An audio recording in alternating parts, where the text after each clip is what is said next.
കൃഷി ദർശൻ പരിപാടിയിലേക്ക് സ്വാഗതം. ആധുനിക കൃഷി സമ്പ്രദായങ്ങളും കൃഷി രീതികളും സാങ്കേതിക വിദ്യകളും കർഷകരിലെത്തിക്കുന്നത് കൃഷി വിജ്ഞാന കേന്ദ്രങ്ങളിൽ നിന്നാണ്. ഈ കൃഷി വിജ്ഞാന കേന്ദ്രങ്ങൾ നമ്മുടെ കർഷകരുടെ താങ്ങും തുണയുമായി വർദ്ധിക്കുന്നു. കൃഷി മേഖലകൾ, അതുപോലെ agriculture, animal husbandry, dairy, fisheries മേഖലകളിലെ ഉൽപ്പാദനം പരമാവധി വർദ്ധിപ്പിക്കുവാനും അതോടൊപ്പം കർഷകർക്ക് കൂടുതൽ ആദായം ലഭിക്കുവാനുള്ള മാർഗങ്ങൾ, പുതിയ നവീന കൃഷി സമ്പ്രദായങ്ങൾ എന്നിവയൊക്കെ യഥാസമയം കർഷകരിലെത്തിക്കുന്ന ഉത്തരവാദിത്തപ്പെട്ട നടപടിയാണ് KVK നടത്തിവരുന്നത്. ഇത്തരം പ്രവർത്തനങ്ങൾ എന്നും മുന്നിൽ നിൽക്കുന്ന എറണാകുളം KVKയുടെ പ്രോഗ്രാം കോർഡിനേറ്ററും അതുപോലെ ജവഹർലാൽ നെഹ്റു അവാർഡ് ജേതാവും സീനിയർ സയൻറ്റിസ്റ്റുമായ ഡോക്ടർ ഷീനോയ് സുബ്രഹ്മണ്യൻ സാറാണ് ഇന്ന് നമ്മുടെ സംശയങ്ങൾക്ക് മറുപടി പറയാനായിട്ട് എത്തിയിട്ടുള്ളത്. സാറിനെ കൃഷി ദർശൻ പരിപാടിയിലേക്ക് സ്വാഗതം ചെയ്തു.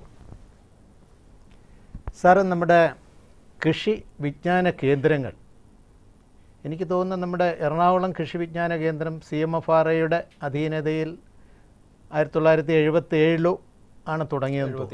76 തുടങ്ങിയത്. ഈ കൃഷി വിജ്ഞാന കേന്ദ്രങ്ങളിൽ നിന്നും ഏതൊക്കെ വിഭാഗങ്ങളിലുള്ള കർഷകർക്കാണ് പ്രോത്സാഹനം അല്ലെങ്കിൽ അതുപോലുള്ള സഹായങ്ങൾ ലഭ്യമാകുന്നതെന്ന് വിശദീകരിക്കാം. അതായത് ഈ കൃഷി വിജ്ഞാന കേന്ദ്രങ്ങളിൽ എല്ലാ മേഖലകളിലുമുള്ള, അതായത് കാർഷിക രംഗത്തിൻ്റെ എല്ലാ മേഖലകളിലുമുള്ള സാങ്കേതിക വിദഗ്ധരുണ്ട്. അതായത് കൃഷിയിൽ തന്നെ ഹോർട്ടിക്കൾച്ചർ, അഗ്രോണമി, അഗ്രികൾച്ചറൽ എക്സ്റ്റൻഷൻ, അതുപോലെ തന്നെ ഗാർഹിക ശാസ്ത്രം, ഹോം സയൻസ്, പിന്നെ ഫിഷറീസ്, അനിമൽ ഹസ്ബൻഡറി തുടങ്ങി ഈ കൃഷിയുടെ എല്ലാ മേഖലകളിലുമുള്ള കർഷകർക്ക് അവരവരുടെ വിഭാഗങ്ങളിൽ ഉള്ള സാങ്കേതിക വിദഗ്ധരുടെ സഹായം കൃഷി വിജ്ഞാന ഒരു കൊടക്കീഴിൽ തന്നെ എല്ലാ ഒരുപക്ഷെ നമ്മളുടെ രാജ്യത്ത് തന്നെ ഈ ഇത്തരം എല്ലാ കാർഷിക രംഗത്തുള്ള എല്ലാ സാങ്കേതിക വിദഗ്ധരും ഒരുമിച്ചുള്ള ഒരു കുടക്കീഴിലുള്ള ഒരേ ഒരു ഓഫീസ് കൃഷി വിജ്ഞാന കേന്ദ്രങ്ങളാണ്. അതാണ്. അവിടെ നിന്ന് ഏതൊക്കെ വിഭാഗത്തിൽപ്പെട്ട കർഷകർക്കാണ് സാർ അതെങ്ങനെയാണ് ആ സാമ്പത്തിക പ്രോത്സാഹനം ലഭ്യമാകുന്നത്? അതായത് എന്താ വെച്ചിട്ടുണ്ടെങ്കിൽ കൃഷി വിജ്ഞാന കേന്ദ്രങ്ങളുടെ ഏറ്റവും പ്രഥമമായ കർത്തവ്യം എന്ന് പറയുന്നത് ഈ ഗവേഷണ സ്ഥാപനങ്ങളും സർവകലാശാലകളും പുറത്തിറക്കുന്ന സാങ്കേതിക വിദ്യകൾ, പുത്തൻ സാങ്കേതിക വിദ്യകൾ കൃഷിക്കാരുടെ അടുത്തേക്ക് എത്തിക്കുക എന്നുള്ളതാണ്. അപ്പം അതിന് നമ്മൾ അനുവർത്തിച്ചു വരുന്ന ഒരു മെത്തേഡാണ് ഈ മുൻനിര പ്രദർശനങ്ങൾ എന്ന് പറയും. അതായത് ഫ്രണ്ട് ലൈൻ ഡെമോൺസ്ട്രേഷൻസ്. അതായത് കർഷകരുടെ കൃഷിയിടത്തിൽ കർഷകരെ കൊണ്ട് തന്നെ പുതിയ സാങ്കേതിക വിദ്യ ഉപയോഗിച്ചിട്ട് കൃഷി ചെയ്യിക്കുക. അതിനുള്ള സാങ്കേതിക സഹായം നമ്മൾ നൽകും. അതുപോലെ തന്നെ ചെറിയ സാമ്പത്തിക സഹായങ്ങളും നമ്മൾ നൽകും. ബാക്കിയുള്ളത് കൃഷിക്കാരെടുക്കുക. അതിൻ്റെ ഉദ്ദേശം എന്താണെന്ന് വെച്ചിട്ടുണ്ടെങ്കിൽ കർഷകരെ ഒരു ബെനിഫിഷ്യറി ആയിട്ടല്ല നമ്മൾ കാണുന്നത്, കർഷകരെ നമ്മളുടെ ഒരു പാർട്ട്ണറായിട്ടാണ് നമ്മൾ കാണുന്നത്. അതുകൊണ്ട് തന്നെ കൃഷിയിൽ കൂടുതൽ താല്പര്യമുള്ള കർഷകർ മുമ്പോട്ട് വരും എന്നുള്ളതാണ് അതിൻ്റെ ഒരു പ്രത്യേകത. പിന്നെ മറ്റൊരു കാര്യം എന്താണെന്ന് വെച്ചിട്ടുണ്ടെങ്കിൽ ഈ യൂണിവേഴ്സിറ്റികളും അതുപോലെ തന്നെ ഗവേഷണ സ്ഥാപനങ്ങളും വികസിപ്പിച്ചെടുക്കുന്ന എല്ലാ ടെക്നോളജികളും എല്ലാ സ്ഥലങ്ങളിലും വിജയകരമായി കൊള്ളണമെന്നില്ല. കാരണം മണ്ണ്, കാലാവസ്ഥ എല്ലാം വ്യത്യാസപ്പെട്ടുകൊണ്ടിരിക്കും. അപ്പോൾ ഒരു പ്രദേശത്തിന് അനുയോജ്യമായ ടെക്നോളജികൾ തിരഞ്ഞെടുക്കുന്നതിന് വേണ്ടിയിട്ട് ഞങ്ങൾ കൃഷിയുടെ പരീക്ഷണങ്ങൾ നടത്താറുണ്ട്. അത് ചില പ്രത്യേക ടെക്നോളജികളെടുത്ത് അത് ഓരോ പ്രദേശങ്ങളിലും അത് ഒരേ ഒരു പരീക്ഷണങ്ങൾ തന്നെ പല കൃഷി വിജ്ഞാന കേന്ദ്രങ്ങളും നടത്താം. പ്രാദേശികമായ അതായത് ഞങ്ങൾ പറയുന്നത് എന്താണെന്ന് വെച്ചിട്ടുണ്ടെങ്കിൽ പ്രാദേശികമായി അനുയോജ്യമായിട്ടുള്ള ടെക്നോളജികൾ വികസിപ്പിച്ചെടുക്കുക എന്നുള്ളതാണ് അതിൻ്റെ ഉദ്ദേശം എന്ന് പറയുന്നത്. ഇതിനു പുറമെ ഞങ്ങൾ ട്രെയിനിങ്ങുകൾ നടത്താറുണ്ട്. ഏതൊക്കെ മേഖലകളിലാണ്? അതായത് ഈ പറയുന്ന കൃഷിയുടെ എല്ലാ മേഖലകളിലും. ഇപ്പോൾ എറണാകുളം കൃഷി വിജ്ഞാന കേന്ദ്രത്തെക്കുറിച്ച് പറഞ്ഞാൽ ഞങ്ങൾ കൂടുതലും പ്രാധാന്യം കൊടുക്കുന്നത് ഫിഷറീസിനാണ്. അതുപോലെ തന്നെ അർബൻ ഹോർട്ടിക്കൾച്ചറിനാണ് ഞങ്ങൾ പ്രാധാന്യം കൊടുക്കുന്നത്. അതുകൊണ്ട് തന്നെ ഈ രണ്ട് മേഖലകളിലും അതോടൊപ്പം തന്നെ ആനിമൽ ഹസ്ബൻഡറി തുടങ്ങി അതുപോലെ തന്നെ ഗാർഹിക ശാസ്ത്രം, മൂല്യവർദ്ധിത ഉൽപ്പന്നങ്ങളുടെ ഉൽപ്പാദനത്തിൽ ഞങ്ങൾ ട്രെയിനിങ് കൊടുക്കാറുണ്ട്. അത്ര എല്ലാ മേഖലകളിലും ട്രെയിനിങ് കൊടുക്കുന്നുണ്ട്. എനിക്ക് തോന്നുന്നു നമ്മുടെ എറണാകുളം KVK പൊക്കാളി കൃഷിയിടങ്ങളിലെ നെൽകൃഷിയെ സംബന്ധിച്ച് എന്തോ പരീക്ഷണങ്ങളൊക്കെ നടത്തിയിട്ടുണ്ടെന്നാണ്. അതായത് ഞങ്ങൾ നടത്തിയിട്ടുണ്ട്. അതിൻ്റെ ഒന്ന് വിശദീകരിക്കാമോ സാർ? എങ്ങനെയാണ് പൊക്കാളി നെല്ലിനെ പുനർജീവിപ്പിക്കുന്നതിന് വേണ്ടി എന്തൊക്കെ നടപടികളാണ് നമുക്ക് ചെയ്യാൻ കഴിയുന്നത്? അതായത് ഈ പൊക്കാളി എന്ന് പറയുന്നത് ഒരു പ്രത്യേകതരം ഒരു ഫാമിംഗ് സിസ്റ്റമാണത്. അതായത് ഒരു ഫീൽഡിൽ തന്നെ ഒരേ കൃഷിയിടത്തിൽ തന്നെ നെല്ലും ചെമ്മീനും മാറി മാറി കൃഷി ചെയ്യുന്ന ഒരു രീതിയാണ്. ചെമ്മീൻ കെട്ട് വ്യത്യാസമുണ്ട്. അപ്പോൾ ചെമ്മീനും ഈ നെൽകൃഷിയും മാറി മാറി ചെയ്യുന്ന ഒരു കൃഷി രീതിയാണ്. അതിൻ്റെ പ്രത്യേകത എന്താണെന്ന് വെച്ചിട്ടുണ്ടെങ്കിൽ ഈ നെല്ലിൻ്റെ അവശിഷ്ടങ്ങൾ ചെമ്മീന് തീറ്റയാവുകയും ചെമ്മീൻ്റെ അവശിഷ്ടങ്ങൾ നെല്ലിന് വളമാവുകയും ചെയ്യുന്ന ഒരു പ്രത്യേകതരം കൃഷി രീതിയാണത്. പരസ്പര പരസ്പര പൂരകങ്ങളായിട്ടുള്ള കൃഷി രീതിയാണ്. അപ്പോൾ ഈ ചെമ്മീൻ അടുത്ത സീസണിൽ ചെയ്യുമെന്നുള്ളത് കൊണ്ട് യാതൊരു വിധത്തിലുള്ള കെമിക്കലുകളും കർഷകർ ഉപയോഗിക്കില്ല. അതുകൊണ്ട് തന്നെ പൂർണ്ണമായിട്ടും ജൈവ രീതിയിലുള്ള കൃഷി രീതിയാണ് അത് ചെയ്യുന്നത്. ഇപ്പോൾ ഈ അടുത്ത ഇടയ്ക്ക് ഈ ചെമ്മീനുകളെ ബാധിച്ചിട്ടുള്ള വൈറ്റ് സ്പോട്ട് സിൻഡ്രോം വൈറസ്, അതുകൊണ്ട് ചെമ്മീൻ്റെ ഉൽപ്പാദനം കുറഞ്ഞു. അതൊന്ന്, അതാണ് ഈ പൊക്കാളി നേരിടുന്ന ഒരു പ്രശ്നം. മറ്റൊന്ന്, ഈ പൊക്കാളിയിൽ ധാരാളമായിട്ട് ലേബർ ഉപയോഗിക്കേണ്ടി വരുന്നു. അപ്പോൾ ലേബർ കോസ്റ്റ് കൂടിയതുകൊണ്ട് അത് ലാഭകരമല്ലാതായി മാറുന്നു ഇത് നെൽകൃഷി. അതുപോലെ തന്നെ യന്ത്രങ്ങളുടെ അഭാവം, കാരണം ഇത് ചെളി ധാരാളമുള്ള പ്രദേശമാണ് പൊക്കാളിയിൽ ചെയ്യുന്നത്. അപ്പോൾ അതിന് സ്യൂട്ടബിളായിട്ടുള്ള യന്ത്രങ്ങൾ ഡെവലപ്പ് ചെയ്തിട്ടില്ല. അതുകൊണ്ട് ഈ നെൽകൃഷി ലാഭകരമല്ലാതാവുന്നു, പൊക്കാളിയിലുള്ള ചെമ്മീൻ കൃഷി ലാഭകരമല്ലാതാവുന്നു. അതുകൊണ്ട് പല ആളുകളും ഇന്ന് പൊക്കാളി കൃഷിയിൽ നിന്ന് പിന്നോട്ട് പോയിക്കൊണ്ടിരിക്കുകയാണ്. അപ്പോൾ നമ്മളതിനകത്ത് ചെയ്തിരിക്കുന്ന പരിപാടി എന്ന് പറഞ്ഞു കഴിഞ്ഞാൽ, പൊക്കാളി കൃഷിയിടങ്ങളിൽ ഉള്ള ഈ തൂമ്പിൻ കുഴികളും ചാലുകളിലും ഞങ്ങൾ ഈ മത്സ്യകൃഷി നടത്തുന്നു. അങ്ങനെ ഒരു പുതിയൊരു മൂന്നാമത്തെ ഒരു അഡീഷണൽ ആയിട്ട് ഇൻകം കിട്ടാൻ വേണ്ടിയിട്ട്. അഡീഷണൽ ഇൻകം എന്ന് പറഞ്ഞു കഴിഞ്ഞാൽ, നമ്മൾ നെൽകൃഷി മാത്രം ചെയ്യുന്ന സ്ഥലങ്ങളിൽ ഏതാണ്ട് 25,000 രൂപ മാത്രമേ ഒരു ഹെക്ടറിന് കിട്ടുള്ളൂ. അതേസമയം നെൽകൃഷിയും ചെമ്മീൻ കൃഷിയും ചെയ്യുന്ന സ്ഥലങ്ങളിൽ 50,000 രൂപ വരെ കിട്ടും. പക്ഷേ ഞങ്ങളുടെ ഈ മെത്തേഡ് ഉപയോഗിച്ച് കഴിഞ്ഞാൽ അഡീഷണൽ ആയിട്ട് 80,000 രൂപ വരെ കിട്ടുന്നതാണ് ഞങ്ങൾ കഴിഞ്ഞ പ്രാവശ്യം തെളിയിച്ചിട്ടുള്ളത്. അത് കഴിഞ്ഞ പ്രാവശ്യം എറണാകുളം ജില്ലയുടെ 3 പ്രദേശങ്ങളിൽ ഞങ്ങൾ ചെയ്തു. ഈ പ്രാവശ്യം അത് ഏതാണ്ട് 5 സ്ഥലങ്ങളിൽ നമ്മൾ ചെയ്യുന്നുണ്ട്. അത് ഈ 5 സ്ഥലങ്ങളിൽ നിന്നും കൂടുതൽ വ്യാപിപ്പിക്കുന്നതിന് വേണ്ടുന്ന നടപടികൾ എന്തെങ്കിലും? അതായത് നമ്മളിപ്പോൾ ചെയ്യുന്നതെന്ന് വെച്ചിട്ടുണ്ടെങ്കിൽ അതിൻ്റെ ഒരു മുൻനിര പ്രദർശനമാണ്. മുൻനിര പ്രദർശനം എന്നുകൊണ്ട് ഉദ്ദേശിക്കുന്നത് ആദ്യമായിട്ട് ചെയ്യുന്ന പ്രദർശന കൃഷി. ഇത് തുടർന്ന് നടത്തേണ്ടത് ഡിപ്പാർട്ട്മെൻറ്റാണ്. അതുപോലെ തന്നെ സർക്കാരിൻ്റെ മറ്റ് ചില സബ്സിഡികൾ കൊടുക്കാം.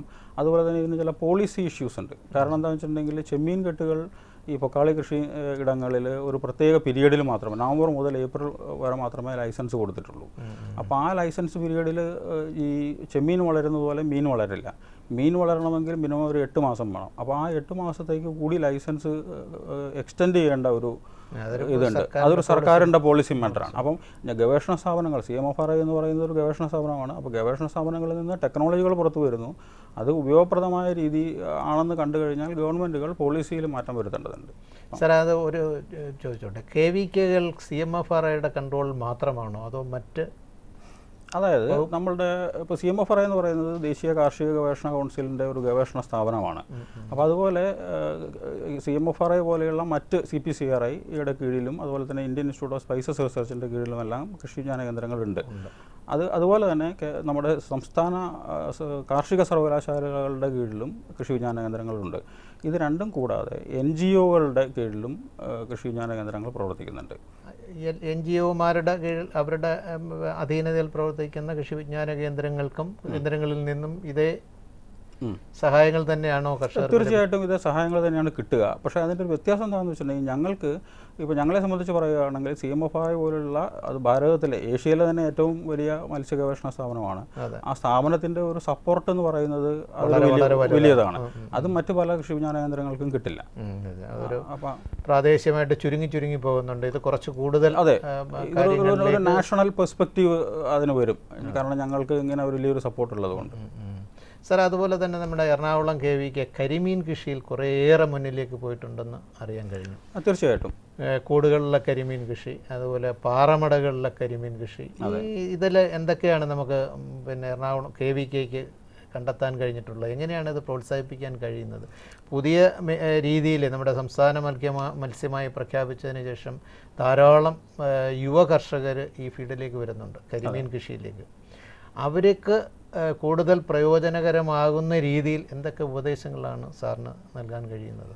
അതായത് കരിമീൻ കൃഷിയിൽ ഇന്ന് നേരിടുന്ന ഏറ്റവും പ്രധാനപ്പെട്ട പ്രശ്നം എന്ന് പറയുന്നത് വിത്തുകളുടെ അഭാവമാണ്, കുഞ്ഞുങ്ങളുടെ അഭാവമാണ്. കാരണം കരിമീനും മറ്റു മത്സ്യങ്ങളെ പോലെയല്ല, കാരണം കുറച്ച് മാത്രമേ കുഞ്ഞുങ്ങളുണ്ടാവുകയുള്ളൂ. അപ്പോൾ അതുകൊണ്ടുള്ള കാര്യം എന്താണെന്ന് വെച്ചിട്ടുണ്ടെങ്കിൽ, വിത്ത് പല സ്ഥലങ്ങളിലും കിട്ടില്ല. അപ്പോൾ CMFRIയുടെ കീഴിലുള്ള ഞങ്ങളുടെ ഈ കൃഷി വിജ്ഞാന കേന്ദ്രത്തിൽ ഞാറക്കലുള്ള ഞങ്ങളുടെ ഈ ഫിഷ് ഫാമിൽ ഞങ്ങൾ വിത്ത് ഉൽപ്പാദനം നടത്തുന്നുണ്ട്. അപ്പോൾ അതിന് വേണ്ടിയിട്ട് ഞങ്ങൾ 2 രീതിയിലുള്ള മെത്തേഡുകളാണ് ഇതിന് ഫോളോ ചെയ്യുന്നത്. ഒന്ന്, നാച്ചുറലായിട്ടുള്ള ബ്രീഡിംഗ് നടത്തി കരിമീനുകൾ കുഞ്ഞുങ്ങൾ ഉണ്ടാക്കുമ്പോൾ നമ്മളത് പോണ്ടിൽ നിന്ന്, കുളങ്ങളിൽ നിന്ന് പിടിച്ചെടുക്കുന്നു. മറ്റൊന്ന് എക്സ്റ്റെൻഡഡ് ഹാച്ചറി മെത്തേഡ് എന്ന് പറയും. അതായത് ഈ കരിമീൻ മുട്ടയിടുമ്പോൾ ഈ മുട്ട നമ്മൾ ശേഖരിച്ച് ഹാച്ചറികളിൽ വെച്ച് അതിനെ വിരിയിച്ചെടുക്കുക. അത് CMFRIയിൽ തന്നെ ഡെവലപ്പ് ചെയ്തൊരു ടെക്നോളജിയാണത്. അപ്പം അങ്ങനെയാണ് നമ്മൾ വിത്തുൽപാദനം നടത്തുന്നത്. അതൊന്ന്. പിന്നെ ഈ നമ്മൾ മാത്രം വിത്തുൽപാദനം നടത്തിക്കൊണ്ട് അതുകൊണ്ട് ഒരു ഇൻസ്റ്റിറ്റ്യൂഷൻസ് മാത്രം വിത്തുൽപാദനം നടത്തിയതുകൊണ്ട് കാര്യമില്ല. അത് കർഷകർ കൂടി വിത്തുൽപാദനം നടത്തിയെങ്കിലേ കൂടുതൽ കരിമീൻ കുഞ്ഞുങ്ങൾ ലഭ്യമാകുകയുള്ളൂ. അതുകൊണ്ട് എങ്ങനെ വിത്തുൽപാദനം നടത്താം എന്നുള്ളതിനെക്കുറിച്ച് ഞങ്ങൾ ട്രെയിനിങ് കൊടുക്കുന്നുണ്ട്. കർഷകർക്ക് ട്രെയിനിങ് കൊടുക്കുന്നുണ്ട്. അത് എറണാകുളം ജില്ലയിൽ നിന്ന് മാത്രമല്ല മറ്റ് പല ജില്ലകളിൽ നിന്നും വന്ന ആളുകൾ ട്രെയിനിങ് എടുക്കാറുണ്ട്. അതോടൊപ്പം തന്നെ കരിമീൻ കൃഷി എങ്ങനെ നടത്താം.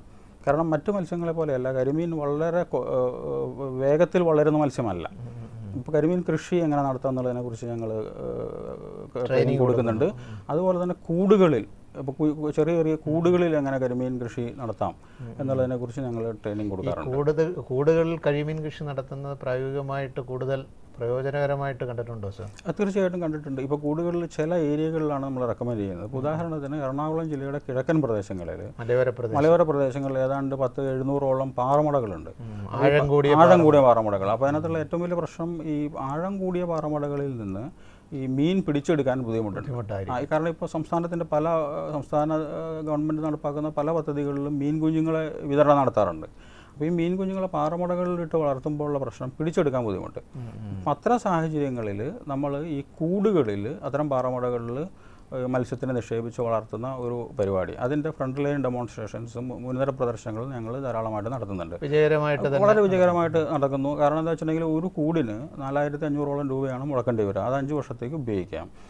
അതിനകത്ത് 250-ഓളം കരിമീൻ കുഞ്ഞുങ്ങളെ നമുക്ക് വളർത്തിയെടുക്കാം. എന്ത് സൈസ് എന്തായിരിക്കും സാർ? അതായത് ഈ കൂട് 2 മീറ്റർ നീളവും 2 മീറ്റർ വീതിയും 1.3 മീറ്റർ ആഴവുമുള്ള നിർമ്മിക്കുന്ന എന്ത് സാമഗ്രികൾ? അതായത് വെറുതെ നമ്മുടെ കടകളിൽ നിന്ന് വാങ്ങുന്ന PVC പൈപ്പ് ഉപയോഗിച്ചിട്ടാണ് അതിൻ്റെ ചട്ടം നിർമ്മിക്കുന്നത്. പിന്നെ അതിന് ചുറ്റും വലകൾ, ചതുരത്തിലുള്ള കൂടായിരിക്കും ഇടുന്നത്. അതിൻ്റെ താഴെ ഇത് താഴ്ന്നു കിടക്കാൻ വേണ്ടിയിട്ട് സിങ്കറുകൾ ഉപയോഗിക്കും. മുകളിൽ PVC പൈപ്പ് അടച്ചിട്ടായിരിക്കും ചെയ്യുന്നത്. അതുകൊണ്ട് അതിന് ഫ്ലോട്ട് എന്ന് പറയും. അപ്പോൾ ഈ കൂടിൻ്റെ മുകൾ ഭാഗം തുറന്നിരിക്കണമോ അതോ? കൂടിൻ്റെ മുകൾ ഭാഗം തീർച്ചയായിട്ടും വെള്ളത്തിൻ്റെ ലെവലിൽ നിന്ന് ഏതാണ്ട് ഒരടി പൊങ്ങിയിരിക്കണം. അതിൻ്റെ മുകളിൽ പക്ഷികളൊന്നും വന്ന് ഈ മീൻ എടുക്കാതിരിക്കാൻ വേണ്ടിയിട്ട് വലകളും ഉണ്ടാവും. പ്രൊട്ടക്ഷൻ പരമാവധി കൊടുക്കും. ഫീഡൊക്കെ കൊടുക്കുന്നത് എങ്ങനെയായിരിക്കും? ഫീഡ് കൊടുക്കുന്നത് വെച്ചിട്ടുണ്ടെങ്കിൽ നമ്മൾ തിരി രൂപത്തിലുള്ള തീറ്റയാണ് കൊടുക്കുന്നത്. അത് നമ്മൾ തീറ്റ കൊടുത്ത് തന്നെ വളർത്തണം കരിമീനെ. അപ്പം അത് നമ്മൾ ഫീഡ് പാത്രങ്ങൾ, ഫീഡ് ട്രേകൾ അതിനകത്ത് വെച്ചിട്ടുണ്ടാവും. ഏതാണ്ട് ഒരു 1-1.5 സെൻറ്റിൽ 10ഓളം കൂടുകൾ നമുക്ക് വെക്കാൻ പറ്റും. അത് വളരെ വിജയകരമായിട്ടുള്ള ഒരു ടെക്നോളജിയാണ്.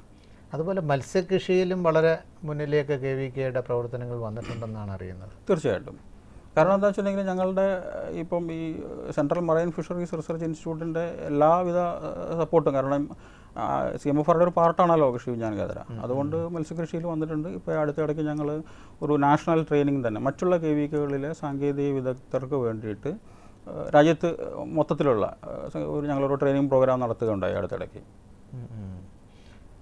സാർ, നമുക്കൊരു കോള് വന്നിട്ടുണ്ട്, ശ്രദ്ധിക്കാം. Hello. Hello, good evening sir. Good evening. ആരാണ് വിളിക്കുന്നത്? ഞാൻ രേഷ്മയാണ്, കോട്ടപ്പടിയിൽ നിന്ന്. കോട്ടപ്പടിയിൽ നിന്ന്. രേഷ്മ, നമ്മുടെ കൃഷി വിജ്ഞാന കേന്ദ്രവുമായി ബന്ധപ്പെട്ട് എന്ത് സംശയമാണ് ചോദിക്കാനുള്ളത്? നമ്മുടെ ഷിനോയ് സാർ നമ്മുടെ അടുത്തുണ്ട്. പാറക്കുളങ്ങളില് മീൻ വളർത്തുമ്പോൾ നമുക്ക് അതിന്റെ വിളവെടുപ്പ് വളരെ ബുദ്ധിമുട്ടായിട്ട് തോന്നുന്നുണ്ട്. അപ്പൊ ഈ കൂട്ടിലുള്ള മീൻ വളർത്തൽ എത്രത്തോളം പ്രായോഗികമാണ്? അതുപോലെ അതിന്റെ ചെലവ് എത്ര വരും? അത് ലാഭകരമായിട്ടുള്ള ഒരു പദ്ധതിയാണോ എന്ന് പറയും. അതിനെക്കുറിച്ച് തന്നെയാണ് സാർ ഇപ്പോൾ സംസാരിച്ചുകൊണ്ടിരുന്നത്. നമുക്ക് എന്തായാലും സാറ് ചോദ്യം കേട്ടിട്ടുണ്ട്, മറുപടി സാറിൽ നിന്ന് പ്രതീക്ഷിക്കാൻ. രേഷ്മ, ഞാൻ അല്പം മുമ്പ് അതിനെക്കുറിച്ച് സൂചിപ്പിച്ചിരുന്നു. അതായത് ഒരു കൂട്ടിൽ നമ്മൾ മൊത്തം ചിലവ് വരുന്നത് ഏതാണ്ട് 4500 രൂപയാണ് കൂടിൻ്റെ ചിലവ് വരുന്നത്. മത്സ്യക്കുഞ്ഞുങ്ങൾക്ക് ഒരു 1500ഓളം രൂപ വേണ്ടി വരും. തീറ്റ 8 മാസത്തേക്ക് തീറ്റ കൊടുക്കുന്നതിന് വേണ്ടിയിട്ട് 2000 രൂപയാണ് ചിലവാകുക. പക്ഷേ നമുക്ക് ഏതാണ്ട് 40 കിലോയോളം മത്സ്യം അതിനകത്ത് നിന്ന് കിട്ടും. അത് അപ്പോൾ നമുക്ക് മൊത്തത്തിലുള്ള വരുമാനം എന്ന് പറയുന്നത് 12000 രൂപയാണ് കിട്ടുക. ഇതാണ് അതിൻ്റെ ഒരു എക്കണോമിക്സ്. ഇതിന് ഗവൺമെന്റിന്റെ ഭാഗത്തുനിന്ന് നമുക്ക് എന്തെങ്കിലും സബ്സിഡിയോ സഹായമോ ലഭിക്കും? അതായത് ഈ കൂട് മത്സ്യകൃഷി ഈ പാറക്കുളങ്ങളിൽ ആദ്യമായിട്ടാണ് എറണാകുളം കൃഷി വിജ്ഞാന കേന്ദ്രം തുടങ്ങിയിട്ടുള്ളത്. അപ്പോൾ ഇത് വ്യാപിച്ചു വരുന്നതേ ഉള്ളൂ. ഗവൺമെൻറ് സബ്സിഡി കൊടുക്കുന്ന ആ ഒരു ലെവലിലേക്ക് എത്തിയിട്ടില്ല. ഞങ്ങൾ തീർച്ചയായിട്ടും റെക്കമെൻഡ് ചെയ്യുന്നത് ഗവൺമെൻറ് ഇത്തരം പരിപാടികൾക്ക്, അതായത് വിജയകരമായിട്ടുള്ള ഇത്തരം പരിപാടികൾക്ക് ഈ സബ്സിഡി കൊടുക്കണമെന്ന് തന്നെയാണ് ഞങ്ങളുടെയും അഭിപ്രായം. നമുക്ക് ഈ കൂട്ടിൽ ഏതൊക്കെ തരം മീനുകളാണ് വളർത്താൻ പറ്റുക? ഇപ്പോൾ പാറക്കുളങ്ങളിലാണെങ്കിൽ നമുക്ക് തിലാപ്പിയ വളർത്താം, കരിമീൻ വളർത്താം. ഈ 2 മത്സ്യങ്ങളാണ് നമ്മൾ പരീക്ഷിച്ചിട്ടുള്ളത്. ഈ പാറമട സ്വന്തമായിട്ട് നമുക്ക് ലഭ്യമായിട്ടുണ്ടോ രേഷ്മ? ഉണ്ട് ഉണ്ട്. എന്ത് വിസ്തീർണമുള്ള പാറമട ആണുള്ളത്? ഞങ്ങള് കൂട്ടിലിട്ട് മത്സ്യം വളർത്താൻ ഉള്ള പദ്ധതിനെ കുറിച്ച് കേട്ടിട്ടുണ്ട്. അപ്പൊ അത് അന്വേഷിച്ചുകൊണ്ടിരിക്കുകയാണ്. അതിനെ കുറിച്ച് സാറ് തന്ന മറുപടി തൃപ്തയാണല്ലോ? ശരി. കൂടുതൽ വിവരങ്ങൾക്ക് സാറിനെ നേരിട്ട് വിളിക്കുകയോ ഒക്കെ ചെയ്യാം. നമ്മൾ അവസാനം ഇതിന്റെ സാറിന്റെ നമ്പർ തരുന്നുണ്ട്. എന്തായാലും വിളിച്ചതിന് നന്ദി. വീണ്ടും കൃഷി ആരംഭിച്ചതിന് ശേഷം സാറുമായി കോണ്ടാക്ട് ചെയ്യുക. സാറ് നമുക്ക് പറഞ്ഞു വന്നതിനകത്ത് നമ്മുടെ കൃഷി വിജ്ഞാന കേന്ദ്രം നമ്മുടെ എറണാകുളം കൃഷി വിജ്ഞാന കേന്ദ്രം പണ്ട് ഞാറയ്ക്കലായിരുന്നു അതിൻ്റെ ആസ്ഥാനം. ഇന്ന് ഇപ്പോൾ കർഷകർ വരേണ്ടുന്നതും കോണ്ടാക്ട് ചെയ്യേണ്ടുന്നതും ഓഫീസ് എവിടെയായിട്ടാണ് പ്രവർത്തിക്കുന്നത്? അതായത് ഞാറക്കൽ ആണ് കൃഷി വിജ്ഞാന കേന്ദ്രം പ്രവർത്തിക്കുന്നത്. ഇപ്പോൾ ഞങ്ങളുടെ ഈ അനിമൽ ഹസ്ബൻഡറി അതുപോലെ തന്നെ അഗ്രികൾച്ചർ ആക്ടിവിറ്റീസ് മാത്രം ഞങ്ങളുടെ തേവര ക്യാമ്പസിലേക്ക് മാറ്റിയിരിക്കുകയാണ്. കാരണം എന്താണെന്ന് തേവര CMOFRയുടെ തേവര ക്യാമ്പസിലാണ് ഞങ്ങൾ വെക്കുന്നത്. അപ്പോൾ അവിടെ ട്രെയിനിങ്ങുകളും അതിനുമൊക്കെ കർഷകർ കോണ്ടാക്ട് ചെയ്യേണ്ടുന്ന തീർച്ചയായിട്ടും തേവരയാണ്. കാരണം എന്താ വെച്ചിട്ടുണ്ടെങ്കിൽ ഞാറക്കൽ എത്തിപ്പെടാനുള്ള ഒരു ബുദ്ധിമുട്ടുണ്ട്. കടൽ തീരത്താണ്. അപ്പോൾ അങ്ങോട്ട് റോഡില്ല, വാഹന സൗകര്യം കുറവാണെന്നുള്ളത് കൊണ്ട് സൗകര്യപ്രദമായ ഒരു സ്ഥലത്തേക്ക് വെച്ചു എന്ന് മാത്രം. അതോടൊപ്പം തന്നെ ഞങ്ങളുടെ പ്ലാൻ എന്താണെന്ന് വെച്ചിട്ടുണ്ടെങ്കിൽ ഈ ഞാറക്കൽ ക്യാമ്പസിനെ ഒരു കരിമീൻ പ്രജനന കേന്ദ്രം, അതിൻ്റെ ഒരു സെൻറ്റർ ഓഫ് എക്സലൻസ് ആയിട്ട് ഡെവലപ്പ് ചെയ്തെടുക്കുക എന്നുള്ളതാണ് ഞങ്ങൾ ഉദ്ദേശിക്കുന്നത്. അപ്പോൾ കാർഷിക ഗവേഷണ കൗൺസിലിൽ ഞങ്ങൾ ഇത്തരത്തിലുള്ള ഒരു പ്രോജക്റ്റ് സബ്മിറ്റ് ചെയ്തിട്ടുണ്ട്. അത് 12ാം പഞ്ചവത്സര പദ്ധതിയിൽ ഞങ്ങൾക്ക് സാങ്ഷൻ ചെയ്യുമെന്നാണ് പ്രതീക്ഷിക്കപ്പെടുന്നത്. സാറേ, നമുക്കൊരു കോളും കൂടിയുണ്ട്, നമുക്ക് ശ്രദ്ധിക്കാം. ഹലോ, ആരാണ് വിളിക്കുന്നത്? ഹലോ, ഒന്നുകൂടി പറയാം. ഹലോ, ആരാണ്? പേരെന്താണ്? ദീപു. ദീപു എവിടെ നിന്നാണ് വിളിക്കുന്നത്? ഞാൻ ഏനാത്തുനിന്നാണ് വിളിക്കുന്നത്. ഏനാത്ത്. എന്താണ് സംശയം? എന്താണ് സാറിനോട് ചോദിക്കാനുള്ള? അതായത് സാറേ, നമുക്ക് KGO എന്ന് പറയുന്നത് അല്ലാതെ നമുക്ക് ഏതെങ്കിലും റിങ് നമ്മുടെ തൊടികൾ ദേശീയ തൊടി ഉപയോഗിച്ച് നമുക്ക് വെള്ളം നിറച്ച് വീട്ടുവളപ്പിൽ തന്നെ കരിമീൻ കൃഷി ചെയ്യാൻ സാധിക്കുമെന്നാണ്. അടുക്കളക്കുളം പോലെ? അത് തന്നെ സാറാ. ദീപു, തീർച്ചയായിട്ടും അടുക്കളക്കുളം പോലെയുള്ള സ്ഥലങ്ങളിൽ കരിമീൻ കൃഷി ചെയ്യാൻ സാധിക്കും. കാരണം കരിമീനിന് വേണ്ട വെള്ളത്തിൻ്റെ ഡെപ്ത് എന്ന് പറയുന്നത് ഒരു 3 അടി ആണ്. 2 അടി 3 അടി വെള്ളം ഉണ്ടായിക്കഴിഞ്ഞാൽ, കാരണം ഒത്തിരി ആഴത്തിലുള്ള ജലാശയങ്ങളിൽ വളരുന്ന മീനല്ല കരിമീൻ. അപ്പോൾ അതുകൊണ്ട് ഇത്തരം ചെറിയ കുളങ്ങൾ ഉണ്ടാക്കി കഴിഞ്ഞാൽ നമുക്ക് തീർച്ചയായിട്ടും വളർത്താൻ പറ്റും. പക്ഷേ അതിനുള്ള ആവശ്യമായിട്ടുള്ള തീറ്റ കൊടുക്കണമെന്ന് മാത്രം. അതായത് നമ്മളുടെ സാധാരണ കടകളിൽ ഫിഷിന് കൊടുക്കുന്നതിനുള്ള തീറ്റ കിട്ടുന്നുണ്ട്. അപ്പോൾ ഞങ്ങളിപ്പോൾ കരിമീനിന് മാത്രം സ്പെസിഫിക്കായിട്ട് കരിമീനിന് മാത്രം ഉള്ള ഒരു തീറ്റ ഡെവലപ്പ് ചെയ്തുകൊണ്ടിരിക്കുകയാണ്. അപ്പോൾ അത് അധികം താമസിയാതെ ഞങ്ങളുടെ കൃഷി വിജ്ഞാന കേന്ദ്രത്തിൽ നിന്ന് ലഭ്യമാക്കും. ഞങ്ങളുടെ കടൽ മീൻ ബ്രാൻഡിലാണ് ഞങ്ങളത് ഇറക്കാൻ ഉദ്ദേശിക്കുന്നത്. സാധാരണ ഈ ഫീഡ് വിൽക്കുന്ന നമുക്ക് ഈ ഫുഡൊക്കെ ലഭിക്കുന്ന കടകളിൽ നിന്ന് നമുക്ക് ഇന്ന് ലഭിക്കുമോ? ലഭിക്കും. കാരണം ഇപ്പോൾ കരിമീനായിട്ടൊരു പ്രത്യേക തീറ്റ എന്നുള്ളത് മാർക്കറ്റിൽ ഇപ്പോൾ ലഭ്യമല്ല. അപ്പം സാധാരണ മത്സ്യങ്ങൾക്ക് കൊടുക്കുന്ന തീറ്റയാണ് വാങ്ങി കൊടുക്കേണ്ടത്. അപ്പോൾ ഞങ്ങൾ ഉദ്ദേശിക്കുന്നത് കരിമീനിന് സ്പെസിഫിക് ആയിട്ടുള്ള ഒരു തീറ്റ ഡെവലപ്പ് ചെയ്യാൻ വേണ്ടിയിട്ടാണ്. അപ്പോൾ ഇതിന്റെ കുഞ്ഞുങ്ങളെ നമുക്ക് മേടിക്കാൻ വേണ്ടി ബന്ധപ്പെട്ട ഈ എല്ലാ ജില്ലയിലും കിട്ടുമോ? കുഞ്ഞുങ്ങൾ ഇപ്പോൾ തൽക്കാലം ഞങ്ങളുടെ കൃഷി വിജ്ഞാന കേന്ദ്രത്തിൽ നിന്ന് കൊടുക്കുന്നുണ്ട്. അപ്പോൾ ദീപ് ഒരു കാര്യം ചെയ്യും, ഞങ്ങളുടെ കൃഷി വിജ്ഞാന കേന്ദ്രത്തിൽ പേര് രജിസ്റ്റർ ചെയ്യുക. കാരണം എറണാകുളം കൃഷി വിജ്ഞാന കേന്ദ്രത്തിൽ ധാരാളം ബുക്കിംഗ് ഉള്ളതുകൊണ്ടാണ്. ഇല്ല, അതില്ല. കാരണം ഞങ്ങൾ അതിന് ഓക്സിജൻ നിറച്ച പാക്കറ്റുകളിലാണ് കൊടുക്കുന്നത്. അത് ഏതാണ്ട് 24 മണിക്കൂറോളം അതിന് ആ പാക്കറ്റുകൾ കഴിയാനുള്ള കഴിവുണ്ട്. അപ്പോൾ അതുകൊണ്ട് തീർച്ചയായിട്ടും അതിനകത്ത് വരെ ട്രാൻസ്പോർട്ട് ചെയ്യാൻ പ്രശ്നം ഉണ്ടാവില്ല. ഇതിന്റെ ഒരു കരിമീൻ കുഞ്ഞിന്റെ എത്ര നാളത്തെ കാലാവധിയാണ് ഉള്ള ഈ വളർച്ച എത്തുന്നത്? അതായത് ഇപ്പം നമ്മൾ പറയുന്നത് ഒരു 8 മാസം 10 മാസം വരെ ആണ് അത് വളർച്ച എത്തുന്നത്. അപ്പോൾ നമുക്ക് പ്ലേറ്റ് സൈസ് എന്ന് പറയും. അതായത് ഇപ്പോൾ മാർക്കറ്റിൽ എടുക്കുന്ന ഒരു സൈസ് എന്ന് പറയുന്നത് ഒരു 150 ഗ്രാം 200 ഗ്രാം ഒക്കെയാണ്. അപ്പോൾ അത്രയും എത്താൻ വേണ്ടി 8 മുതൽ 10 മാസം വരെയാണ് വേണ്ടി വരിക. സാറിൻ്റെ ഉത്തരത്തിൽ തൃപ്തനാണല്ലോ ദീപു? ഓക്കെ, താങ്ക് യു സാറേ. നമുക്ക് ഒരു കോളും കൂടിയുണ്ട്. ഹലോ, ഞാൻ തൃശ്ശൂരിൽ നിന്നാണ് വിളിക്കുന്നത്. പേരെന്താണ്? ഡേവിഡ് തറയിൽ. എന്താണ് സാർ? ഞാൻ ചോദിക്കുന്നത് എന്താ വെച്ചാല്, ഞാൻ ടാങ്കിൽ ഇപ്പൊ കുറച്ച് കരിമീൻ കുട്ടികളെ വളർത്തുന്നുണ്ട്. കരിമീൻ വളർത്തി കുട്ടികൾ ഉണ്ടായി വിറ്റു. പക്ഷെ സെക്കൻഡ് ചാൻസ് ഇപ്പൊ ഞാൻ മെയ് മാസത്തിലാണ് കുട്ടികളെ കുറച്ച് പറക്കി വിറ്റത്. അപ്പൊ ഇനി ഈ കുട്ടികൾ എന്നാണ് ഉണ്ടാവുക, എപ്പോഴാണ് ഉണ്ടാവുക? ഇനി വീണ്ടും ഈ നമ്മുടെ കരിമീൻ പേരൻസ് എന്നാണ് ബ്രീഡ് ചെയ്ത് കിട്ടുന്നതെന്നാണോ സംശയം? അതെ അതെ അതെ. അല്ല, ഇത് ടാങ്കുകളിലാണോ താങ്കൾ വളർത്തിയത്? അതെ അതെ. ഇപ്പൊ ടാങ്കിന്റെ വലുപ്പം 26 മീറ്ററും 5 മീറ്റർ വീതിയും 6 അടി ഹൈറ്റും. അപ്പൊ ഈ ടാങ്കുകളിൽ അത് കുഞ്ഞുങ്ങൾ ഉണ്ടായി എന്നാണോ പറയുന്നത്? ഉണ്ടായി.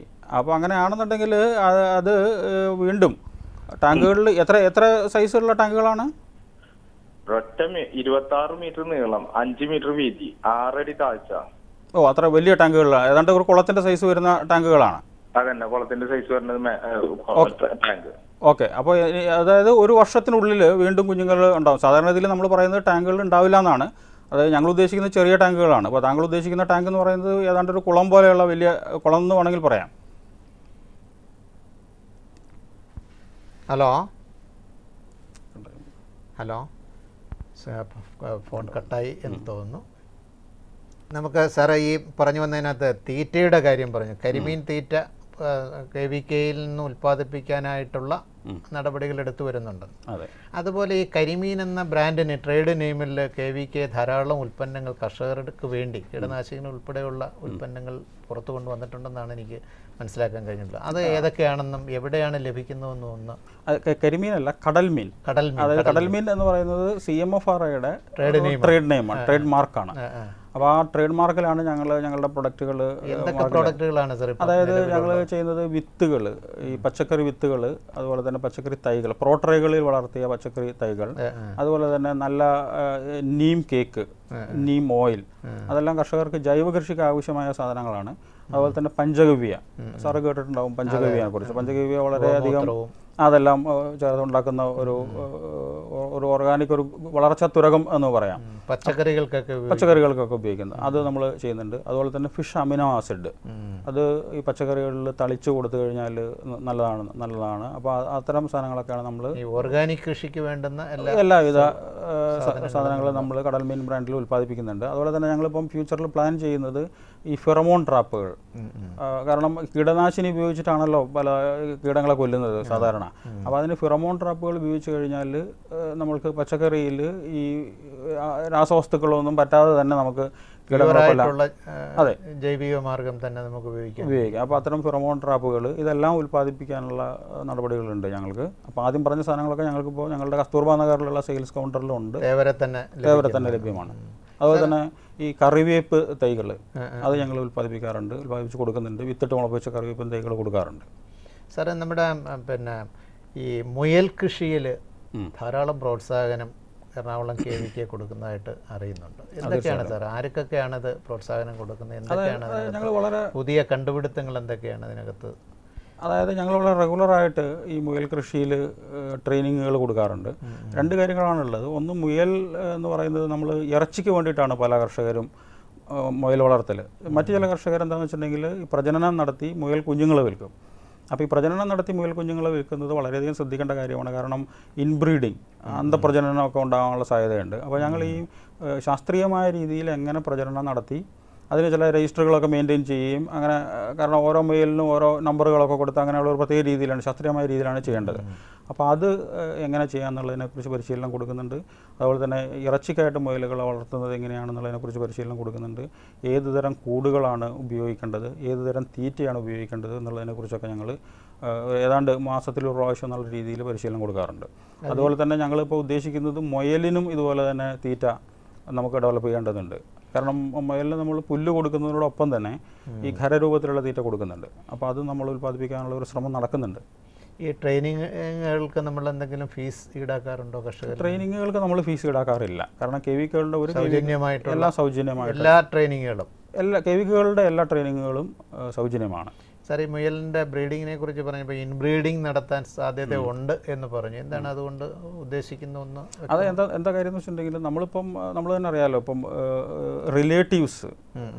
റിലേറ്റീവ്സിൻ്റെ കുട്ടികൾക്ക് പാരമ്പര്യമായിട്ടുള്ള അസുഖങ്ങൾ ഉണ്ടാവും എന്നൊക്കെ പറയുമല്ലോ. അപ്പോൾ അതുപോലെ ആണ് ഈ ഏത് മൃഗത്തിൻ്റെ കാര്യം പറഞ്ഞാലും അങ്ങനെ തന്നെയാണ്. അപ്പോൾ അത് നമ്മളിപ്പോൾ മൃഗങ്ങളെല്ലാം വളർത്തുമ്പോൾ ആ കാര്യം നമ്മൾ വളരെ കൃത്യമായിട്ട് ആരോഗ്യമുള്ള ബ്രീഡ് ഉണ്ടാക്കിയെടുക്കുന്നതിന് വേണ്ടുന്ന നടപടിയാണ് നമ്മൾ KVK നടപ്പാക്കുന്നത്. അത് ഈ മുയൽ ഗവേഷണത്തിന് ഇന്ത്യയിൽ ഏറ്റവും പ്രീമിയർ ആയിട്ടുള്ള ഇൻസ്റ്റിറ്റ്യൂട്ട് എന്ന് പറയുന്നത് central sheep and wool research ഇൻസ്റ്റിറ്റ്യൂട്ടാണ്. അപ്പോൾ അവരുടെ തന്നെ കൊടൈക്കനാലിൽ മന്നവന്നൂരുള്ള ഒരു ഗവേഷണ സ്ഥാപനമുണ്ട്. അപ്പോൾ അവരുടെ സഹായത്തോടു കൂടിയാണ് നമ്മൾ എറണാകുളം കൃഷി വിജ്ഞാന കേന്ദ്രത്തിൽ ഈ മുയൽ കൃഷി നടത്തുന്നത്. ഒരു മോഡൽ മുയൽ പ്രജനന കേന്ദ്രം ബ്രീഡിംഗ് യൂണിറ്റ് നമുക്കുണ്ട്.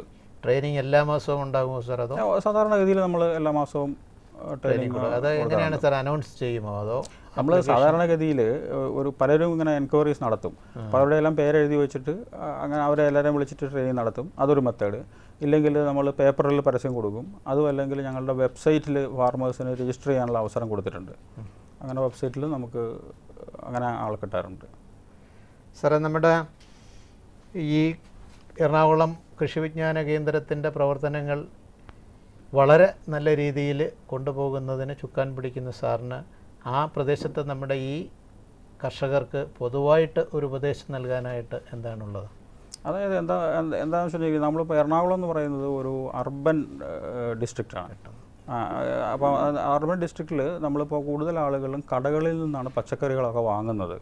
അപ്പം അത് നമ്മൾ രാസവസ്തുക്കളൊക്കെ ധാരാളമായിട്ട് കലർന്ന പച്ചക്കറികളാണ് അന്യ സംസ്ഥാനങ്ങളിൽ നിന്ന് വരുന്നത്.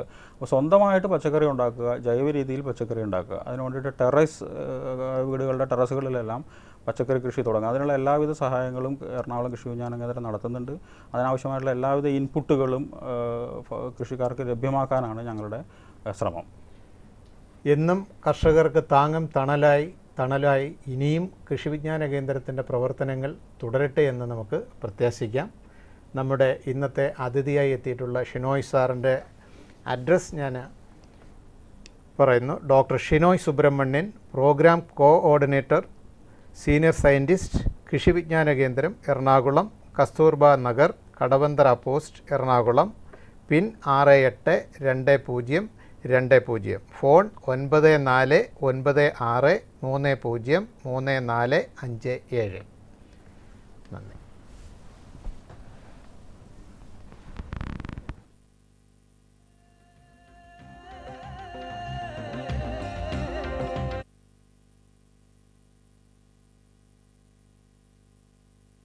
വേറെന്തെങ്കിലും മതി? ഇതെന്താ ചേട്ടാ, ഇത്ര കുറച്ച് രാസവളം മതിയോ? കൃഷി വിടുവാണോ? കൃഷിപ്പണിയല്ല, വിവരക്കേട് വിടുകയാണ്. മണ്ണ് പരിശോധിപ്പിച്ചു. ഇനി മുതലാളി എത്ര വളം വേണോ അത്രയും മാത്രമേ വയലിലിടൂ. കർഷക സോദരരെ, ഇന്ന് തന്നെ ജില്ലയിൽ അടുത്തുള്ള ഭൂമി പരീക്ഷണ ലബോറട്ടറിയിൽ തീർച്ചയായും മണ്ണ് പരിശോധിപ്പിക്കുക. മണ്ണിൽ പോഷക തത്വങ്ങളും ഈർപ്പവും ചെടിയുടെ വളർച്ചയും കണക്കിലെടുത്ത് ആവശ്യത്തിന് മാത്രം പോഷക തത്വം ചേർക്കുക. പിന്നെ മണ്ണിൽ സൾഫർ, സിങ്ക്, ബോറോൺ പോലുള്ള സൂക്ഷ്മ പോഷകങ്ങൾ ഉണ്ടോ എന്ന് നോക്കാനും മറക്കരുത്. രാസവളത്തിന്റെയും ജൈവവളത്തിന്റെയും ശരിയായ ഉപയോഗം വഴി ഭൂമിയുടെ വളക്കൂറ് നിലനിർത്തൂ, ഉൽപാദനം വർദ്ധിപ്പിക്കൂ, ചെലവ് കുറയ്ക്കൂ, വിലപ്പെട്ട വിദേശ നാണ്യം ലാഭിക്കാനും സഹായിക്കൂ. മന്ദഗതിയിൽ നൈട്രജൻ പുറത്തുവിടുന്ന രാസവളങ്ങൾക്ക് വേപ്പിൻ പിണ്ണാക്ക് കലർന്ന യൂറിയ പോലുള്ളവയ്ക്ക് മുൻഗണന നൽകൂ. പിന്നെ ഇലകളിൽ യൂറിയ തളിക്കുക. അല്ല, ചേട്ടൻ ശരിക്കും ബുദ്ധിശാലിയായല്ലോ. കൂടുതൽ വിവരങ്ങൾക്ക് ബന്ധപ്പെടുക ജില്ലാ കൃഷി ഓഫീസർ അല്ലെങ്കിൽ കിസാൻ കോൾ സെന്റർ. അമ്മേ, ചോറ് വിളമ്പമ്മേ. ഒന്ന് ക്ഷമിക്കും മോളെ, ഇതുവരെയും പരിപ്പ് വെന്തിട്ടില്ല. വിഷമിക്കാതിരിക്കും പൊന്നുന്റെ അമ്മേ, ഇത്തവണ നമ്മുടെ പരിപ്പ് ശരിക്കും വെന്തോളും. എന്ന് വെച്ചാലോ? ഇത്തവണ NFSM കീഴിൽ പരിപ്പിന്റെ ഉൽപാദനം വർദ്ധിപ്പിക്കുന്നതിന്റെ രീതികൾ കാണിക്കുന്നതിന് വേണ്ടി രാജ്യത്ത് 1000 മേഖലകൾ തെരഞ്ഞെടുത്തിട്ടുണ്ട്. അതിൽ നമ്മുടെ പ്രദേശം ഉൾപ്പെടുന്നു. ഇതുകൊണ്ട് നമുക്ക് എന്താ ഗുണം? നമുക്ക് നമ്മുടെ 5 ഏക്കർ പാടത്തിന് വളവും കീടനാശിനിയും കൂടാതെ മേൽത്തരം വിത്തിന്റെ മിനി കിറ്റും ലഭിക്കുമെന്നേ. പക്ഷേ ഇത്രയും പരിപ്പ് കൊണ്ട് നമ്മൾ എന്ത് ചെയ്യാനാ? എന്റെ ഭാര്യയെ, ഇപ്പോ സർക്കാർ പയർവർഗ്ഗങ്ങളുടെ താങ്ങുവിലയും നന്നായി വർദ്ധിപ്പിച്ചിട്ടുണ്ട്. കൂടാതെ ഇത് വാങ്ങുവാൻ വേണ്ട എല്ലാ ഏർപ്പാടുകളും ചെയ്തിരിക്കുന്നു. ഇതുമൂലം നമ്മുടെ വരുമാനം വർദ്ധിക്കില്ലേ? പിന്നെ നമ്മുടെ മോള് നല്ല സ്കൂളിൽ പോയി ഒരു വലിയ കൃഷിശാസ്ത്രജ്ഞയാകില്ലേ? ശിവപുരി ഗ്രാമത്തിലെ സന്യാസിതൻ ദിവ്യത്വം അപാരം. നാട്ടിലെ സംസാരം ഏവരുടെയും തലവിധി തിരുത്തുന്നവൻ സ്വാമി. കൃഷി ചെയ്യുന്നതിന് അദ്ദേഹത്തിന്റെ ഉപദേശം സ്വീകരിച്ചാൽ വിളകൾ കുമിഞ്ഞുകൂടും. എന്നാൽ ഒരു നാൾ സന്യാസിതൻ രഹസ്യം പരസ്യമായി. കിസാൻ കോൾ സെന്ററിൽ നിന്നാണ് അറിഞ്ഞിരുന്നത് അദ്ദേഹം ഉന്നത കൃഷിക്കുള്ള കാര്യങ്ങൾ. കൃഷിയുമായി ബന്ധപ്പെട്ട എന്ത് പ്രശ്നങ്ങൾക്കും കിസാൻ കോൾ സെന്ററിലെ കൃഷി വിദഗ്ധന്റെ ഉപദേശം തേടും. ഉടൻ അപ്പോൾ തന്നെ സ്വന്തം ഭാഷയിൽ തന്നെ സംസാരിച്ചുകൊണ്ട് കൃഷിയുമായി ബന്ധപ്പെട്ട നിർദ്ദേശങ്ങൾക്കും സംശയങ്ങൾക്കും സൗജന്യ നമ്പറിൽ വിളിക്കൂ 1800 സുഗന്ധത്തിന്റെ ചാമരം വീശി സ്വാദിന്റെ അലകൾ ഉയർത്തി പുരോഗതിയുടെ പാതയൊരുക്കി പുഞ്ചിരി പൂഞ്ചിറക് വിടർത്തി നാടാകെ പച്ചപ്പ് ചാർത്തി വ്യവസായങ്ങൾക്ക് അവസരമൊരുക്കി പൂന്തേൻ മാധുര്യം പരത്തി ആഹ്ലാദത്തിന്റെ തിരകൾ ഉയർത്തി NHM ഹോർട്ടിക്കൾച്ചർ മിഷൻ. ഞങ്ങളുടെ ആഗ്രഹം നിങ്ങളുടെ മന്ദഹാസം.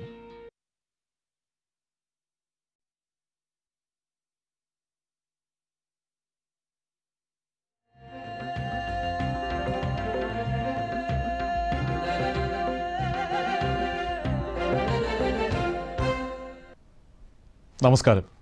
ദൂരദർശൻ കാർഷിക വാർത്തകളിലേക്ക് സ്വാഗതം. പ്രധാന വാർത്തകൾ. മണ്ണുത്ത് വെറ്ററിനറി കോളേജിൽ വിവിധയിനം മുട്ടക്കോഴി കുഞ്ഞുങ്ങൾ വിൽപ്പനയ്ക്ക്.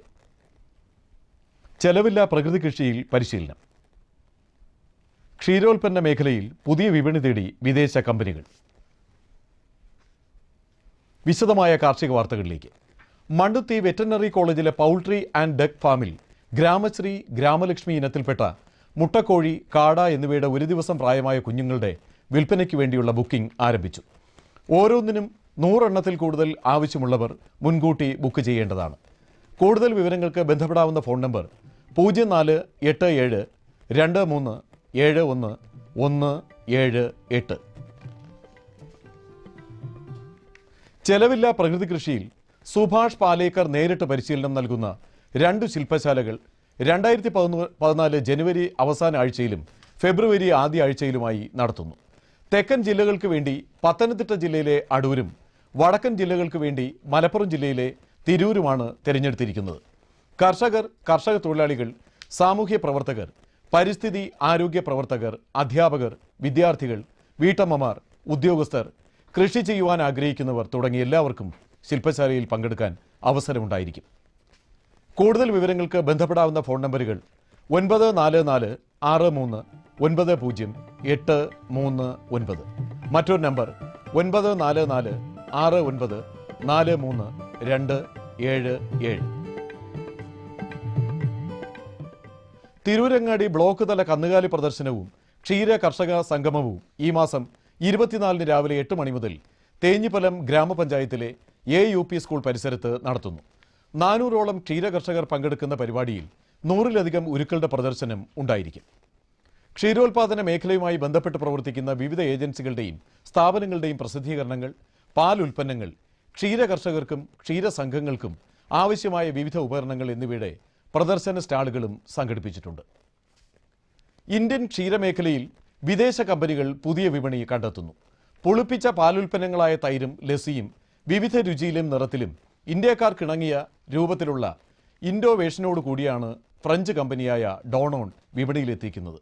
ഇന്ത്യയിൽ ഡൽഹി, മുംബൈ, ഹൈദരാബാദ്, പൂനെ കേന്ദ്രീകരിച്ചാണ് വിപണനം നടത്തിവരുന്നത്. ക്ഷീരോൽപ്പന്ന വിപണിയിൽ സാധ്യതയുള്ള പുത്തൻ ഉൽപ്പന്നങ്ങളുമായി വിദേശ കമ്പനികൾ മുന്നേറുമ്പോൾ ഇന്ത്യയിലെ ചെറുതും വലുതുമായ തൊഴിൽ സംരംഭകർ വിപണി ലക്ഷ്യമിട്ടുള്ള പുത്തൻ ഉൽപ്പന്നങ്ങൾ നിർമ്മിച്ച് സ്വകാര്യ ബ്രാൻഡിങ്ങിലൂടെ വിപണിയിലെത്തിച്ചാൽ മാത്രമേ ഇന്ത്യൻ ക്ഷീരമേഖലയ്ക്ക് ഉയർച്ച ഉണ്ടാവുകയുള്ളൂ. Kerala veterinary and animal science യൂണിവേഴ്സിറ്റിയുടെ മണ്ണുത്തി കാമ്പസിലുള്ള ലൈവ് സ്റ്റോക്ക് ഫാമിൽ ഓഗസ്റ്റ് 16-ന് 2 മുതൽ 2.5 വയസ്സ് പ്രായമുള്ളതും 6 മുതൽ 8 മാസം ചെനയുള്ളതുമായ മുന്തിയ ഇനം കിടാരികളെ പരസ്യമായി ലേലം ചെയ്ത് വിൽക്കുന്നതാണ്. കൂടുതൽ വിവരങ്ങൾക്ക് ബന്ധപ്പെടാവുന്ന ഫോൺ നമ്പർ 8281664799.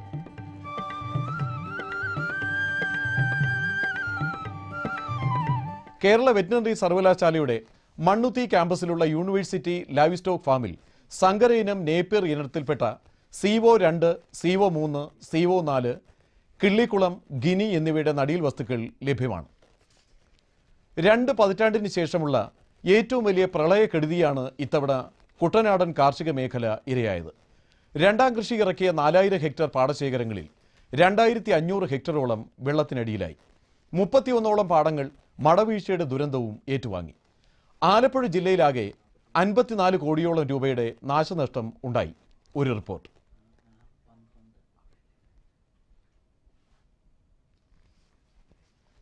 2 കൃഷിയാണ് കുട്ടനാട്ടിലെടുക്കുന്നത്. അത് രണ്ടാം കൃഷിയുണ്ട്, പുഞ്ചയുണ്ട്. അപ്പം കഴിഞ്ഞ വർഷം രണ്ടാം കൃഷി 12-13 വർഷത്തിൽ ഏതാണ്ട് 11,300 ഹെക്ടറോളം പിന്നെ രണ്ടാം കൃഷി ചെയ്തിരുന്നിടത്ത് ഇപ്രാവശ്യം 4,000-നടുത്ത് ഹെക്ടറിൽ രണ്ടാം കൃഷി എടുത്തിട്ട് അതിൽ പകുതി 2,500 ഹെക്ടറോളം ഇപ്രാവശ്യം നഷ്ടപ്പെട്ടിരിക്കുകയാണ്. മറ്റ് കൃഷികൾ പറയുകയാണെങ്കിൽ തെങ്ങ്, വാഴ, അതുപോലെ തന്നെ കമുക്, പിന്നെ മരച്ചീനി, അതുപോലെയുള്ള കൃഷികളുമൊക്കെ ഈ വെള്ളപ്പൊക്കത്തിന് ഇപ്പോഴും വെള്ളം കിടക്കുന്നതുകൊണ്ട് ഒരു കംപ്ലീറ്റ് ആയിട്ട് നമുക്ക് അതിൻ്റെ ഒരു കണക്കെടുപ്പ് പൂർത്തിയാക്കാനുണ്ട്. എന്നാൽ ഇപ്പോഴത്തെ ഒരു കണക്കനുസരിച്ച് ഏതാണ്ട് 54 കോടിയോളം രൂപയുടെ ഒരു നഷ്ടമാണ് നമ്മൾ ഇപ്പം ആലപ്പുഴ ജില്ലയിൽ പ്രധാനമായിട്ടും കണ്ടിരിക്കുന്നത്. 58,000 ഹെക്ടറോളം ഉണ്ടായിരുന്ന കുട്ടനാടൻ പാടശേഖരങ്ങൾ ഇന്ന് 40,000 ഹെക്ടറിൽ താഴെയാണെന്ന് പഠനങ്ങൾ വ്യക്തമാക്കുന്നു. പാടങ്ങൾ നികന്നതുമൂലമുള്ള വിസ്തൃതി കുറവും ചെളിയും മാലിന്യങ്ങളും അടിഞ്ഞ വേമ്പനാട്ട് കായലിലുണ്ടായ ആഴക്കുറവും അശാസ്ത്രീയമായി നിർമ്മിക്കപ്പെട്ട റോഡുകളും കലുങ്കുകളും പാടങ്ങളും ജലനിർഗമന മാർഗമടഞ്ഞ ആലപ്പുഴ ചങ്ങനാശ്ശേരി കനാലിൻ്റെ ശോച്യാവസ്ഥയുമൊക്കെ കുട്ടനാട്ടിലെ വെള്ളപ്പൊക്കത്തിൻ്റെ പ്രധാന കാരണമാകുന്നുവെന്ന് കാർഷിക വിദഗ്ധർ വിലയിരുത്തുന്നു.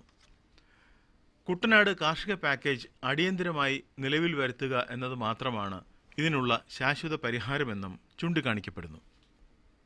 കുട്ടനാട് പാക്കേജ് നിർദ്ദേശിച്ചിരിക്കുന്ന കാര്യങ്ങൾ അടിയന്തരമായിട്ട് അടുത്ത 1-2 വർഷത്തിനകം പൂർത്തിയാക്കത്തക്കോണം തണ്ണീർമുക്കമായാലും തോട്ടപ്പുള്ളിയായാലും AC കനാലായാലും CD ബ്ലോക്കിന്റെ തുറക്കലായാലും മുന്തിയ പ്രാധാന്യം കൊടുക്കുകയും അതോടൊപ്പം സൈമിൾട്ടേനിയസ് ആയിട്ട് തന്നെ എല്ലാ കനാലുകളും താഴ്ത്തി കൊടുത്തുകൊണ്ട് ബണ്ടുകൾ സുരക്ഷിതമാക്കിക്കൊണ്ടുള്ള ഒരു പാക്കേജ് മതി. വേറെ ഇവിടെ ഒന്നും ആരും ചെയ്തു കൊടുക്കണ്ട.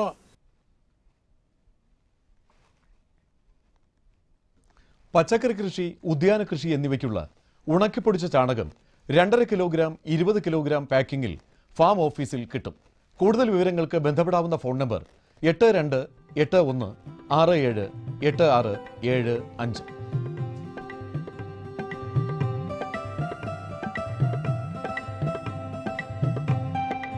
ഇനി കമ്പോള നിലവാരം.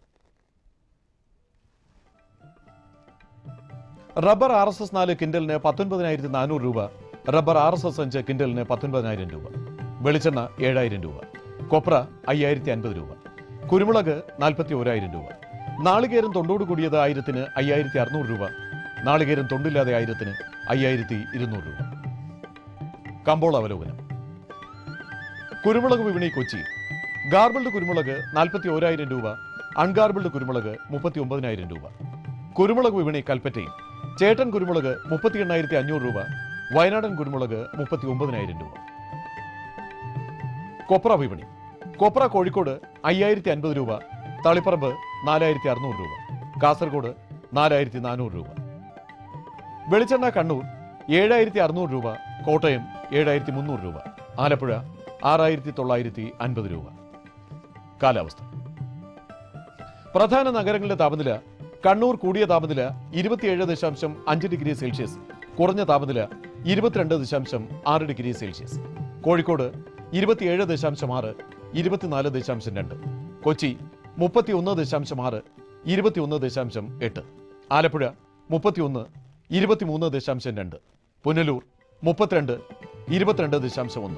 തിരുവനന്തപുരം കൂടിയ താപനില 31.4, കുറഞ്ഞ താപനില 23.9 ഡിഗ്രി സെൽഷ്യസ്. ഇതോടെ ഇന്നത്തെ കാർഷിക വാർത്തകൾ സമാപിക്കുന്നു. നമസ്കാരം.